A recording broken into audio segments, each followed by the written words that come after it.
বলো। আমি সুভাষ বলছি, কবি সুভাষ গুপ্ত। তোমার পাথরে দিয়েছি মালা, এত মালা, এত ফুল, তুমি ঢাকা পড়ে গেছো। তুমি পাথর না হলে রাগ করতে।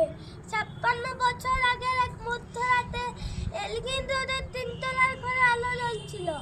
চাদরে এক ছায়ামূর্তি পায়চারি করছিল অবিরাম। বাইরের রাস্তায় ইংরেজ পুলিশের চর সতর্ক সজাগ চোখে দেখছিল। তার সব সতর্কতাকে বুদ্ধ বানিয়ে তুমি তখন অন্ধকার চিরে ছুটে চলেছ আলোর পথে। দেশের মানুষ, কাক পক্ষী কেউ টের পায়নি। তুই চলে যাওয়ার পর 56টা শীত, বর্ষা, গ্রীষ্ম উধাও।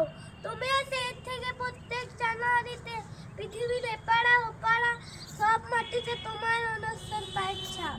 সব রাইফেলে তোমার বুকের বারুদ, সব কুচকাওয়াজে তোমার শব্দের ছন্দ।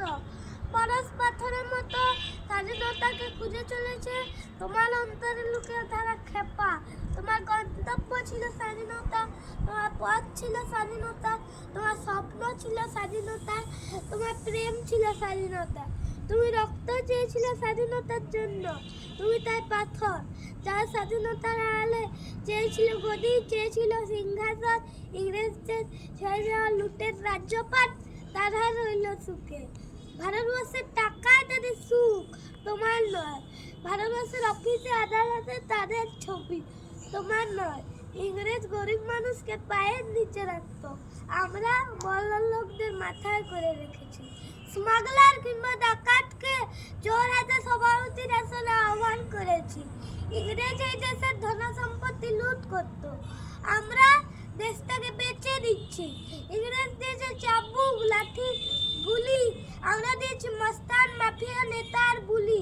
ইংরেজ দিয়েছে কালাপানি, সেলুলার জেল, আমরা দিয়েছি টিভিটি হিট, সুপারহিট মোকাবিলা আর আইন সবাই আরাম গরমের খেয়ে। 56 বছর আগের এক মধ্যরাতে 56 বছর আগের এক মধ্যরাতে পরাধীন এই দেশে তুমি চলে গিয়েছিলে। স্বাধীন এক স্বদেশে ফিরে আসার স্বপ্ন নিয়ে তুমি ফিরে আসনি। স্বাধীনতা এসেছে, তার কাঁধের ঝুলি ভরে দিয়ে এসেছে।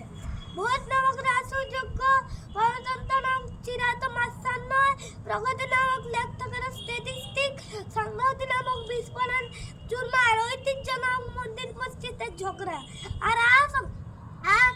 আর সমুদ্র হিমাচল ভরিয়া ভাষণ ভাষণ আর ভাষণ।